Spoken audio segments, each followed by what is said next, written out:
सपा प्रमुख अखिलेश यादव ने एक सम्मेलन को संबोधित करते हुए कहा कि उत्तर प्रदेश विधानसभा चुनाव में भारतीय जनता पार्टी इतने बड़े अंतर से हारेगी जिसकी किसी ने कल्पना नहीं की होगी। अखिलेश यादव ने आरोप लगाया कि उत्तर प्रदेश में बिहार विधानसभा चुनाव जैसी स्थिति नहीं होगी।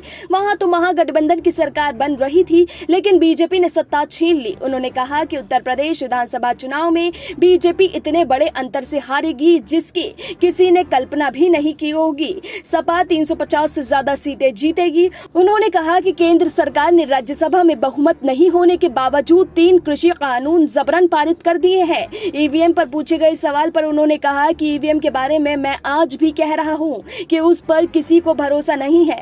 हाल में अमेरिका का चुनाव मतपत्रों से हुआ, उसमें भी कई दिनों तक मतगणना हुई। मतपत्रों से मतदान कराने पर लोगों का भरोसा बहाल होगा। हालांकि ये लड़ाई अभी लड़ी नहीं जा सकती। उन्होंने कहा कि हम प्रशिक्षण शिविर चला रहे हैं। समाजवादी पार्टी से जुड़े सारे लोग अपना वोट डाल देंगे तो बीजेपी अपने आप हार जाएगी। सत्ता में आने पर समाजवादी पार्टी ईवीएम की व्यवस्था खत्म करने के लिए अभियान भी चलाएगी।